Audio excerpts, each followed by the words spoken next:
I'm Joshua Bardwell, and you're going to learn something today. When I tested the Ishin Wizard X220HV, it was dropping out of the sky for no freaking reason. So I've decided to try to address that a little bit. I have narrowed the problem down to the ESC.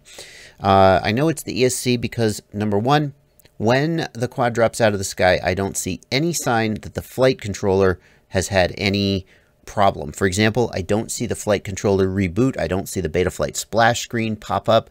Everything continues completely normal. I don't see any arming status code like runaway or RX loss. Basically, the flight controller gives every sign that it's doing everything completely normally. The other thing that tells me this is the ESC is that in some of the instances, I can hear the ESC startup tones. And what I hear is the ESC going doot-doot. I don't seem to hear the ESC going doot-doot-doot, doot-doot. And in case you don't already know this, the initial doot-doot-doot basically happens as soon as the ESC gets power.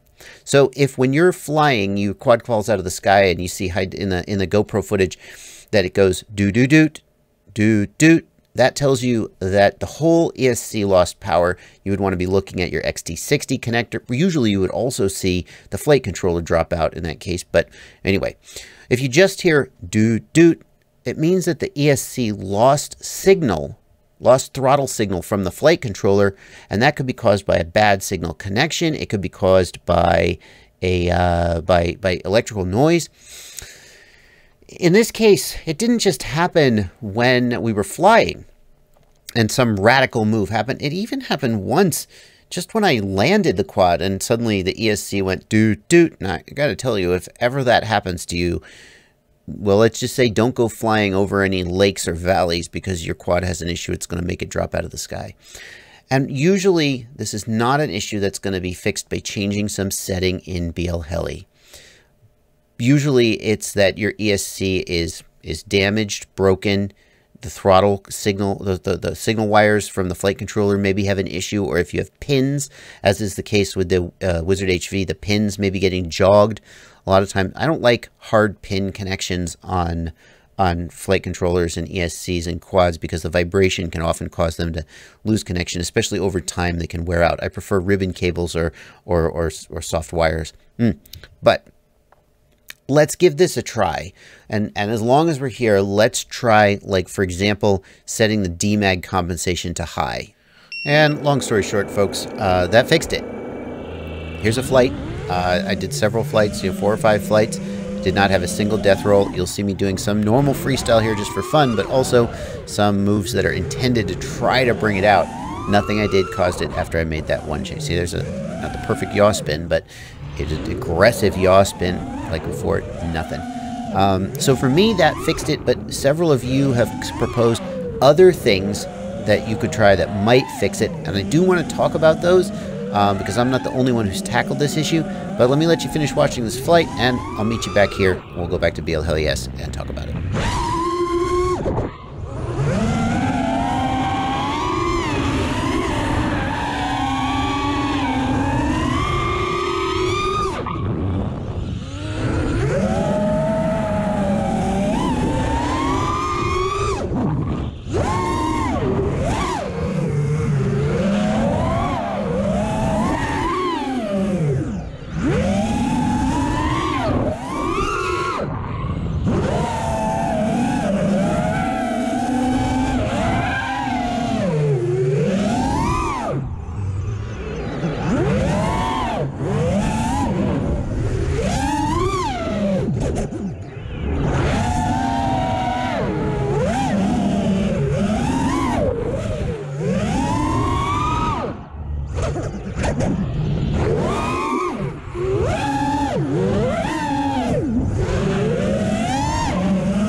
So let's talk about what else you might change if this didn't work for you.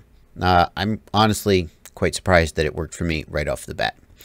The next thing that you might want to change, and I bounced this off of Ryan Harrell when I interviewed him about BL Heli, is the startup power. The startup power controls how aggressively the motor will try to spin up when it tries to spin up. And for 6S, sometimes the default startup power is too aggressive. The 6S motor is already sort of more torquey than the ESC is expecting.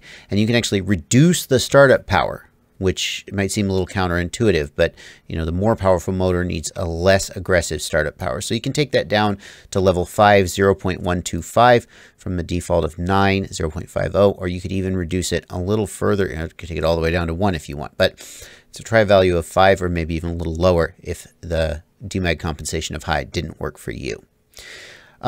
Changing motor timing, I don't think is going to make a difference. We're not having a traditional desync event where desyncs don't come from motor timing. If we had lowered the motor timing, then maybe, but raising the motor timing can make the motors more powerful, but a medium motor timing should not cause desyncs on anything that we're talking about.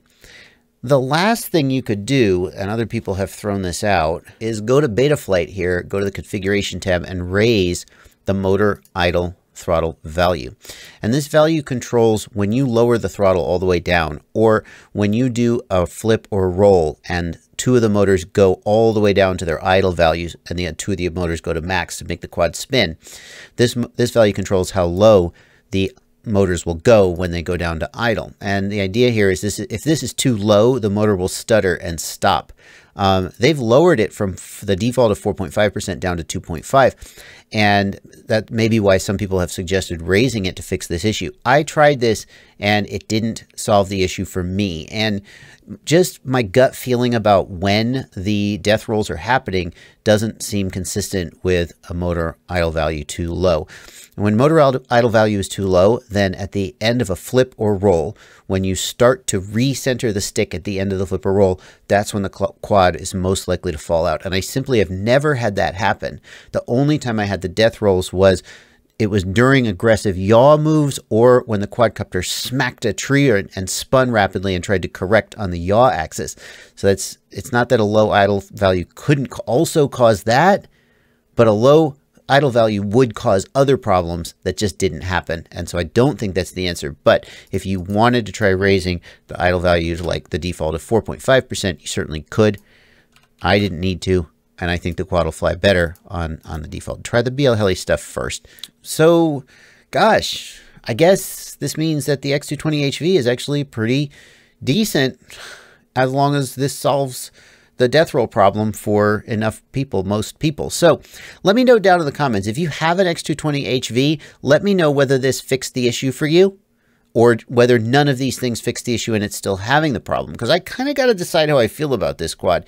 If it didn't have the death roll issue, it'd be a pretty solid recommendation for a lot of people. But if this doesn't fix it for you, and just because it fixed it for me, it doesn't mean it's going to fix it for you, then maybe not so much. Anyway, there you go. Thanks for watching. Happy flying.